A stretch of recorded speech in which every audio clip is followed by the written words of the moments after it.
Greetings, Missouri Mid-South. It is a new year and we have new and exciting business happening in the life of the conference. I am pleased to announce that the long-awaited sale of the carbon credits has finally taken place. On January 4th, I signed a sale contract with our buyer, another timber company actually, and I transferred our credits to them. We have received payment by bank transfer. The total amount of the sale was $276,785.93. This seems like a good opportunity to give you all a refresher on the ins and outs of our carbon credit business, clear up some misunderstandings that persist, and let you know about future plans for these funds that we've received. Let's begin with a little history. Shannondale, our outdoor ministry in southeastern Missouri, in Shannon County, was founded just over 90 years ago as a church, a community center, and a place of economic opportunity in what was at the time the poorest county in Missouri. In 1949, we had the opportunity to purchase 4,000 acres of forest from the state of Missouri, and we did so, with the Shannondale Tree Farm becoming one of 10 tree farms originally chartered by the state. We are the only one of those original 10 that is still in existence and under original ownership. In 2010, we formed Shannondale Carbon LLC, a carbon company owned by Missouri Mid-South, whose purpose is to transact the business related to voluntary carbon sequestration at the Shannondale Tree Farm. That is, our trees are pulling carbon out of the atmosphere every day, and over time we can earn carbon credits, which we can then sell to support the work of Shannondale and the Missouri Mid-South Conference. We spent some time researching various options and figuring out how this carbon credit thing works. And we decided to work with Finite Carbon, a company based in Pennsylvania, to develop and manage the carbon credit project at Shannondale. Finite helps us stay on top of the annual paperwork we need to do and other work related to managing the business side of the carbon credit operation. The trees do the day-to-day work, but for the rest of it, Finite helps us. Most of the time, there's very little involved. Just let the trees do their thing. But once every 6 years, Finite sends someone out to Shannondale to measure the growth of the trees. This is called verification. They verify that our trees have grown the way they estimate they should have grown, and the way that our annual paperwork says they've grown. Somebody comes out to check. Then they do a set of complicated calculations to figure out how much carbon the trees have captured since the last time they were measured. Finite sends those calculations to the California Air Resources Board, which is the North American regulatory body that oversees carbon credits. Think like a stock market, but for carbon. The folks in California decide how many carbon credits we have, given the math, and they issue us those carbon credits. We can sell those carbon credits and use the money for ministry. This cycle of growth, measurement, and sale is supposed to happen every 6 years. Here's where I want to clear up 2 bits of confusion. First, there was a misunderstanding in the beginning of our carbon credit days, and the word got out that there's carbon credit income every year. That is not true. We are only issued carbon credits every 6 years. Which means that we can only sell carbon credits every 6 years. There are not credits coming to us every year, and we are not doing a sale every year. The first sale that we did, which happened at the end of 2015, was what they called historic credits. That is, Finite came out and measured our trees for the first time, and they made an estimate of how much the trees had probably grown from some hypothetical point in the past. We were given credits based on having owned these 4,000 acres for a long time.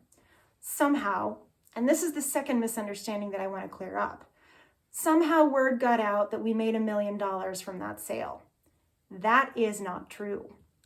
The first sale price was $901,000, but there were expenses like lawyers' fees and Finite's carbon fees that we had to pay before we could figure out what to do with the rest of the money. I'll talk about that in a second, but before I go there, these 2 untrue rumors, the misunderstanding that there are annual carbon credits and the belief that that first sale netted $1 million, have gotten mixed together over time. And there's a perception out there that we are making $1 million a year off of Shannondale's carbon credits. That is definitely not true. What's worse is that there is anger and resentment that we're not investing that $1 million a year back into Shannondale itself. These misunderstandings have hurt our relationship with the people of Shannon County, the people that we're trying to serve. So it's important to be really clear right now. There was never annual carbon credit income, and there was never $1 million. And there definitely is not $1 million every year. That is just not a true story. And it breaks my heart that people think we are using Shannondale for undue gain. We're not. We never have, and we never will. That's why it's important to make this video, so that we can correct the misinformation that's out there. So back to that first sale. We made $901,000 on that first sale. And after taking care of the business expenses, we had about $860,000 left. We bought windows for the parsonage at Shannondale, and a new tractor, and air conditioning for Timber Lodge, and a few other projects like that.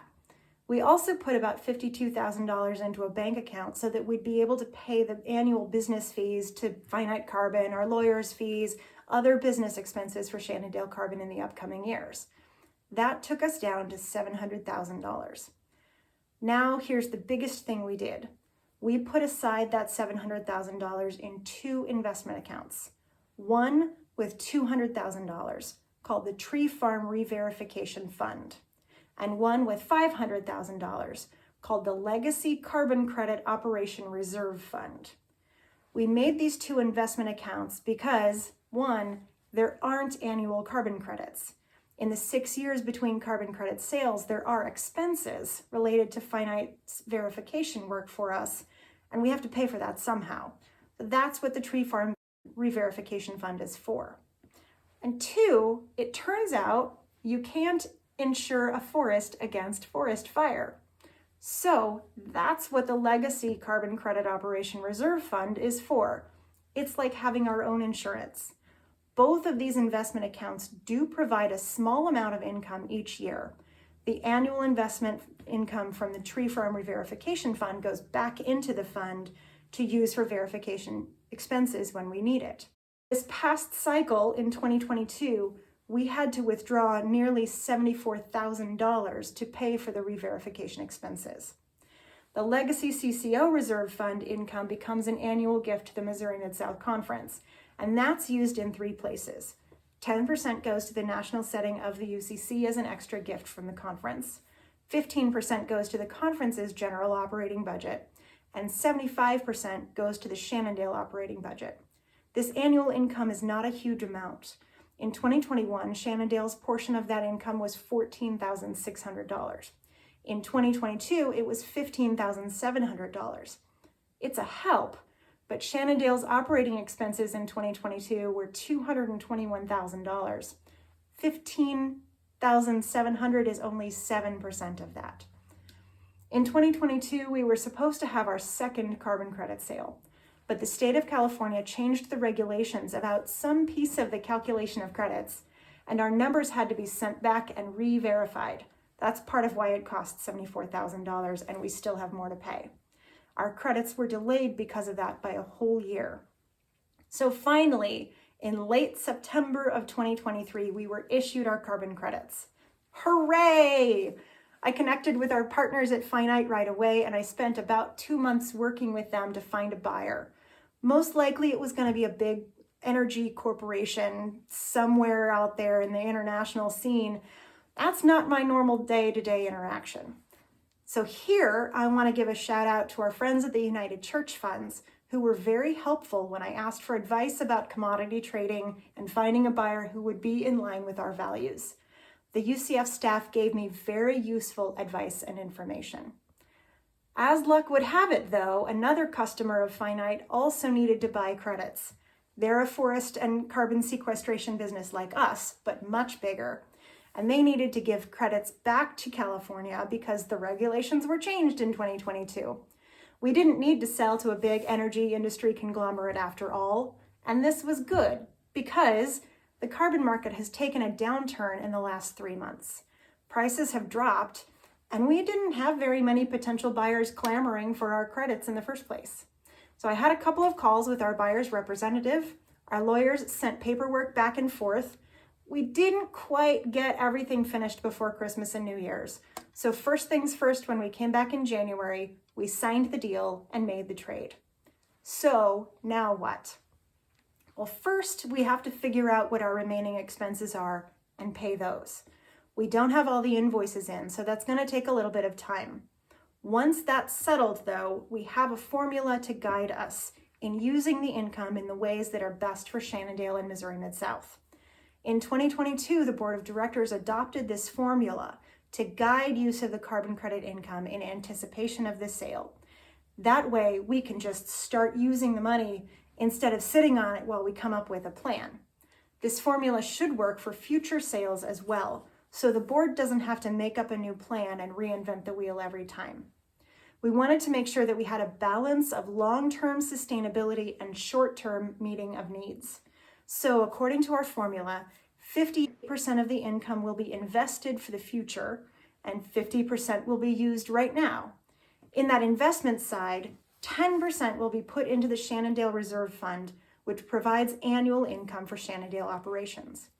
10% will be put into the Tree Farm Reverification Fund, which I discussed earlier, and another 20% will go into the Legacy CCO Reserve. I estimate that the annual income from the Shannondale Reserve and the Legacy CCO Reserve will result in an additional $1,500 to $3,000 per year for Shannondale's operating budget. It doesn't sound like much, but it does add up over time. The last 10% on the investment side is a tithe to the United Church of Christ, an investment in our relationship with the wider church. On the short-term necessity side, we plan to spend 30% of the sale income directly on capital projects at Shannondale. That's the biggest single chunk of income. It should work out to roughly $68,000 going into buildings and grounds at Shannondale. Knowing that this income was coming, the board has already been approving projects in advance, and some of that $68,000 was spent in 2023 on work at the church and the Timber Lodge. But we've got more work to do, and now we've got more money to fund that work. Another 10% will be set aside and used over the next 5 years, $5,000 a year, to make it possible to increase hourly pay for Shannondale staff. We've already put that increase in the 2024 budget, and Shannondale staff will see it reflected in their paychecks very soon. Finally, we set aside that last 10% for a project of the board's choosing. We don't know what that might be yet. This is an opportunity for the conference to do some kind of ministry that it wouldn't otherwise be able to do. A dream project, something outside the budget, something that requires risk maybe. It might be at Shannondale, but it might not. We kept this item flexible on purpose. There are many possibilities, and the board will take its time to discern what God might be calling us to do that's not on our radar. We'll set aside that money for a little while and figure it out. So, we've got this big chunk of income sitting in the bank right now.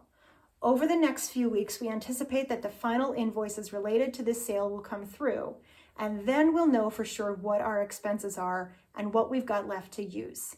We'll put the investment money into those accounts right away, and the Finance Committee is currently working on a plan for what to do with the cash so that it's working for us as well, not just sitting in a checking account, but actually continuing to grow before we use it. When I came to Missouri Mid-South, I had no idea that I would get to be part of such a unique ministry as what happens at Shannondale, and I feel honored that I get to manage the Shannondale Carbon LLC as part of ensuring that the ministry of Shannondale is healthy and thriving. This ministry is a huge deal, and the carbon credits that are part of it are unique to us. Nobody else in the United Church of Christ is funding their ministry this way. And we're supporting the welfare of the environment at the same time. I don't want the importance of this moment to get lost in a YouTube video. This sale, this ministry is something to celebrate. I hope that you will take a moment this week to imagine what you would do to serve the church and save the world if a windfall like this fell into your lap. Just imagine how Christ would guide you to put that money into ministry. And then let's be proud that we're able to make a difference in Shannon County and around the world. We do it together in Jesus' name. Thanks be to God.